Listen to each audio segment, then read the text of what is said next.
মাসের শেষ দিন, কাল থেকে নতুন মাস, নতুন সম্ভাবনা। আপনি নিজেকে বললেন, এবার আমি সত্যি কিছু করে দেখাবো।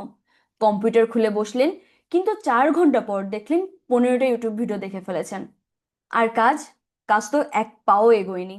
কখনো কি ভেবে দেখেছেন আপনার দিনটা আসলে কিভাবে শুরু হয়? সকালে ঘুম থেকে উঠে আপনি মনে মনে ঠিক করলেন আজ থেকে সবকিছু নতুন করে শুরু করবেন। ঠিক তখনই ফোনে একটা নোটিফিকেশন এলো। আপনি ফোনটা হাতে নিলেন, আর তারপর কখন 2 ঘন্টা কেটে গেল টেরই পেলেন না। এটা কি খেয়াল করেছেন? আমরা সবাই জীবনে কিছু না কিছু অর্জন করতে চাই। কেউ চায় ইনফ্লুয়েন্সার হতে, কেউ চায় ব্যবসায়ী হতে, কেউ ইউটিউবার হতে চায়, কেউ আবার বিদেশের সেরা বিশ্ববিদ্যালয়ে স্কলারশিপ পেতে চায়। কিন্তু দুঃখের বিষয় হলো বেশিরভাগ মানুষই তাদের লক্ষ্যে পৌঁছাতে পারে না। আজকের এই ভিডিওতে আমি আপনাদের জানাবো কিভাবে আপনি সেই বেশিরভাগের মধ্যে না পড়ে নিজের লক্ষ্যে পৌঁছাতে পারেন। আজ সকালে আপনি দারুণ মেজাজে ঘুম থেকে উঠেছিলেন, মনে মনে ঠিক করেছিলেন আজ কোনো অলসতা ছাড়া সব কাজ শেষ করবেন। কিন্তু দিন শেষে দেখা গেল আপনার পরিকল্পনা শুধু ভাবনাতেই রয়ে গেল। প্রতিদিনের মতোই আজও আপনি একই রুটিনে ফিরে গেলেন। এখানে আমাদের মস্তিষ্ক আমাদের সাথে ধোঁকা দেয়। আমরা ভাবি মাল্টিটাস্কিং তো আমাদের কাছে কোনো ব্যাপারই না। সোশ্যাল মিডিয়া দেখা, 10 মিনিট একটা ভিডিও দেখা, এগুলো আমাদের কাজে কোনো বাধাই দেয় না, বরং আমাদের মাইন্ড ফ্রেশ রাখে। আমরা ভাবি যখন খুশি তখনই কাজে ফোকাস করতে পারবো। কিন্তু গবেষণায় বলেছে একটা নোটিফিকেশন দেখার পর কাজে ফিরে আসতে গড়ে 25 মিনিট সময় লাগে। কেন বেশিরভাগ মানুষ তাদের লক্ষ্যে পৌঁছাতে পারে না? কেন সফলতার হার এত কম? কারণ আমরা একটি কাজে 100% মনোযোগ দেওয়ার ক্ষমতাটাই হারিয়ে ফেলেছি। ফোকাস হলো একটি কাজে পুরোপুরি মনোযোগ দেওয়ার দক্ষতা। সফলতা পেতে হলে কোনো একটি কাজে ঘন্টার পর ঘন্টা সময় দিতে হবে। কিন্তু আমরা কি সত্যিই তা করছি? স্ট্যানফোর্ড বিশ্ববিদ্যালয়ের এক গবেষণায় দেখা যায় প্রতিবার ফোন চেক করলে আমাদের মস্তিষ্কে ডোপামিন রিলিজ হয়। এই ডোপামিন আমাদের আনন্দ দেয়, আর আমরা বারবার ফোন চেক করতে উৎসাহিত হই। ফলে আমাদের মস্তিষ্ক কোনো কাজ করার ফোকাসই হারিয়ে ফেলে। এই সমস্যা এতই বেড়ে গেছে যে ব্যবসায়ীরা এখন ফোকাস বাড়ানোর জন্য নানা ধরনের সমাধান নিয়ে আসে।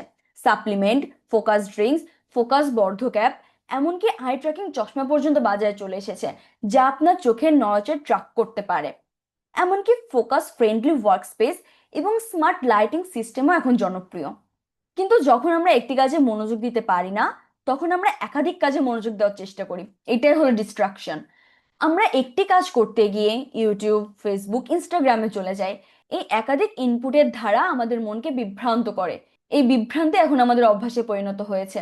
আর এভাবে বিভ্রান্ত থাকলে কেউ কিভাবে তার লক্ষ্যে পৌঁছাতে পারবে? আজকাল প্রায় সবাই ফোনে আসক্ত। আপনি যদি এই আসক্তির মধ্যে পড়ে থাকেন, তাহলে আপনি শুধু অন্য কারোর কন্টেন্টের ভোক্তা হয়ে থাকবেন। জীবনে সফল হতে হলে প্রথমেই কনজিউমার মাইন্ডসেট থেকে বেরিয়ে আসতে হবে।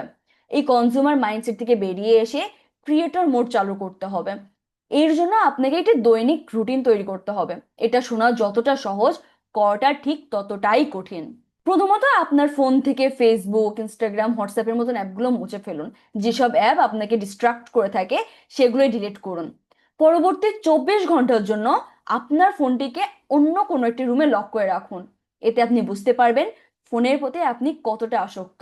মোটিভেশনাল ভিডিও দেখা বা অন্যের উপদেশ শোনা ততক্ষণ পর্যন্ত কাজে আসবে না, যতক্ষণ না আপনি নিজেই বিভ্রান্ত থেকে বেরিয়ে আসছেন। আমাদের মস্তিষ্কের নিউরোপ্লাস্টিসিস্টের কারণে আমরা যা বারবার করি তা আমাদের অভ্যাসে পরিণত হয়। প্রতি 5 থেকে 10 মিনিট পর পর ফোন চেক করা এখন আমাদের অভ্যাস। এই অভ্যাস আমাদের জীবনে কোনো ইতিবাচক পরিবর্তনই আনে না। ফলে আমরা হই অসুখী এবং হতাশা বোধ করি। আপনার পরবর্তী 30 দিনের প্রতি 30 মিনিট কিভাবে কাটাচ্ছেন সেটা লিখে রাখুন। আজ রাত 12টা থেকে পরের রাত 12টা পর্যন্ত আপনি কি কি করছেন সেটা ট্র্যাক করুন। 30 দিন পর আপনি বুঝতে পারবেন কোথায় আপনার সময় বেশি নষ্ট হচ্ছে। এই মূল্যায়নের মাধ্যমে আপনি বুঝতে পারবেন কোন কোন অভ্যাস আপনাকে পিছিয়ে দিচ্ছে। তারপর ধীরে ধীরে এই খারাপ অভ্যাসগুলো বাদ দিন। প্রথমে কঠিন মনে হলেও ধীরে ধীরে এটি আপনার অভ্যাসে পরিণত হবে। অনেকেই এখন ভাবছেন আমি এখন কি করব, আমি তো কনফিউজড। এটা স্বাভাবিক। প্রতিদিন প্রোডাক্টিভিটি, মোটিভেশন, সেলফ ডেভেলপমেন্টের মতন ভিডিও দেখতে দেখতে আমরা কনফিউজ হয়ে যাই। কিভাবে শুরু করব, কোথায় শুরু করব, এই প্রশ্নগুলো আমাদের মাথায় ঘুরতেই থাকে। অনেকে এই কনফিউশনের কারণে তাদের ক্যারিয়ার শেষ করে ফেলেন। তারা জানেনই না শুরুটা কিভাবে করবেন। এই অবস্থাকে বলা হয় অ্যান্টিজোন। আপনি এখন সম্ভবত এই জোনে আটকে আছেন। এখান থেকে বেরিয়ে আসতে হলে আপনাকে প্রথমে জোনে প্রবেশ করতে হবে। ফেমাস অ্যাটলিস্ট আর বিজনেস ওনার্সরা এই জোনে থাকেন। যখন আপনি একটি ভিডিও দেখেন বা গেম খেলেন, তখন আপনি এতটাই মনোযোগী হয়ে যান যে চারপাশে কি হচ্ছে না হচ্ছে সেদিকে কোনো খেয়ালই থাকে না। এই ফোকাস যদি আপনি আপনার কাজে দিতে পারেন, তাহলে আপনি এই জোনে প্রবেশ করতে পারবেন। জোনে প্রবেশ করার জন্য একটি নির্দিষ্ট লক্ষ্য ঠিক রাখতে হবে। প্রথমত ঠিক করুন আপনি কি করতে চান বা আপনি কি হতে চান।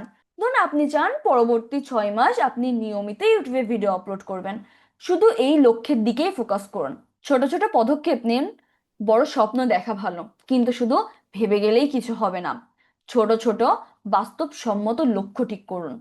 যেমন প্রতিদিন 1 ঘন্টা ভিডিও এডিটিং শিখবেন, স্মার্ট গোল সেট করবেন।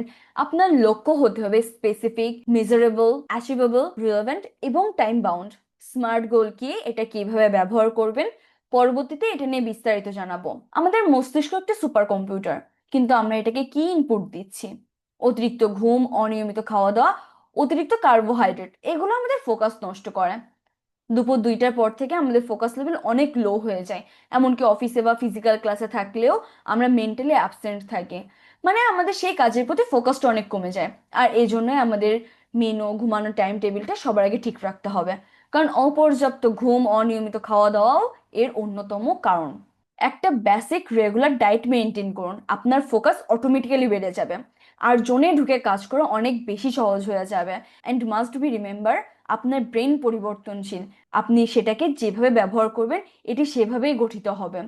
তাই আজ থেকেই শুরু করুন। আপনার ফোকাস ফিরিয়ে আনুন, জোনে প্রবেশ করুন এবং আপনার লক্ষ্যে পৌঁছে যান। তো এই ছিল আজকের ভিডিও। আপনি এই ভিডিওটি দেখার সময় কতবার ফোন চেক করলেন, নিচে কমেন্ট করে জানাবেন। আমি ঠিক বলছি নাকি ভুল। এবং এই ভিডিও যদি ভালো লেগে থাকে, তাহলে লাইক করবেন, শেয়ার করবেন আর সাবস্ক্রাইব করতে ভুলবেন না।